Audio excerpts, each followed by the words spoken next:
Hey guys, Tiju22 here, and up next is our final match of the round for the Blue Conference in the Gold Rush tournament. So we still have like 3 more rounds for each conference after this.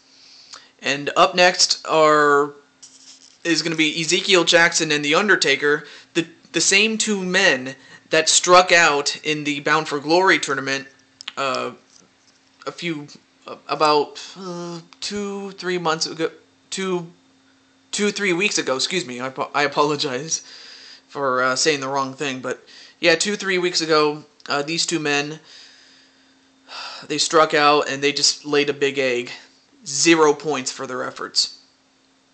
But we'll find out how they do against each other right now.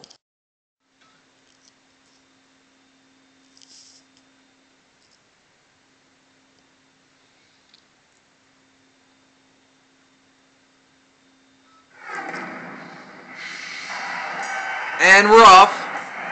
So now we have the Undertaker and Ezekiel Jackson. So yeah, we have the 2 guys that struck out in the Bound for Glory tournament. Of course, in this tournament, you can't strike out, but you can still manage to lay an egg. In this case, 0 points for the tournament. So in this case, someone is going to win. But who's it going to be? Is it going to be the Undertaker, or is it going to be Ezekiel Jackson? And some back elbows onto Jackson. A back suplex onto Jackson. I mean, Jackson is a big man, but so is the Undertaker. So, yeah, you have 2 big men going at each other. So, Undertaker's a little taller, but they're both around the same weight. So you have 2 300-pounders in there, and a knee lift onto Ezekiel Jackson.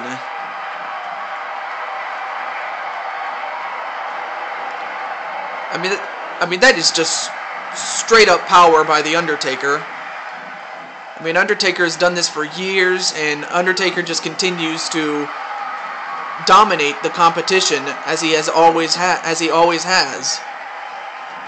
But lately he hasn't been winning he hasn't been winning any matches. He's been losing to, I mean, he's been losing matches, but those matches weren't just against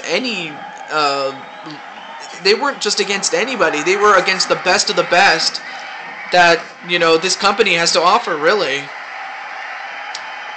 But for Undertaker, a victory would get him back on the right track. But for Ezekiel Jackson, it would be huge if he can upset the Undertaker, given the Undertaker's history. But right now, Undertaker's just taking it right to Jackson. And a full Nelson onto the Undertaker, which would work against any other man. It's not going to work on the Undertaker. A neck breaker from the Undertaker. That rhymed. A leg drop onto Ezekiel Jackson.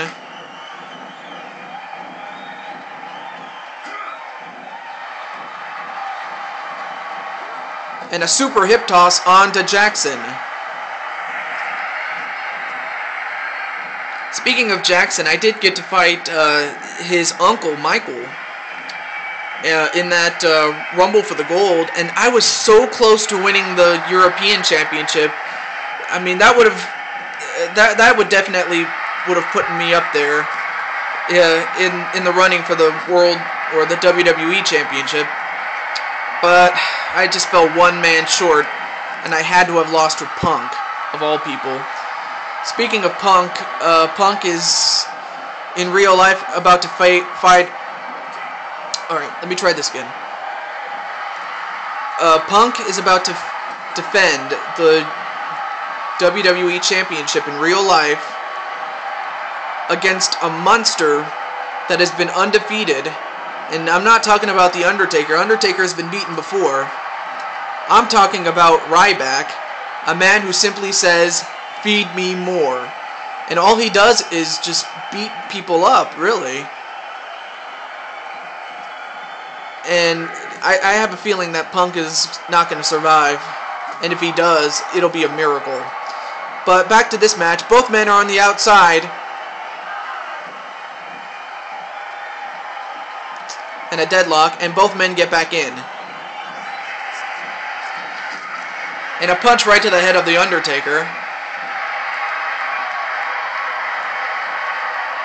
Just stretching my neck there. Ooh, and a clothesline right to Ezekiel Jackson. I mean, not very many guys can do that to Ezekiel Jackson, but the Undertaker did. And another clothesline, reversed by Jackson. And Undertaker just saying no.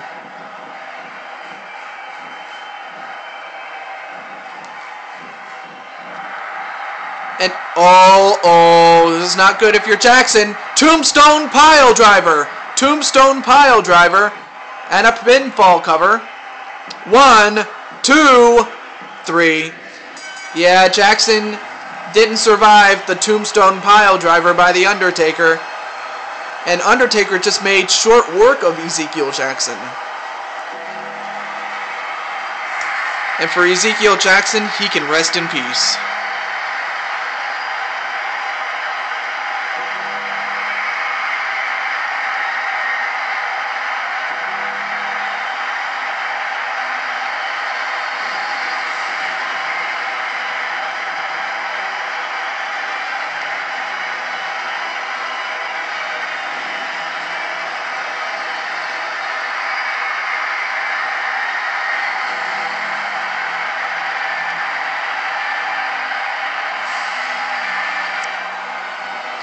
And as the Undertaker, wow, okay, well that's a good sportsmanship on the part of the Undertaker and Ezekiel Jackson. But Undertaker wins, and he, along with Randy Orton, Nufi Banga, and who else am I forgetting?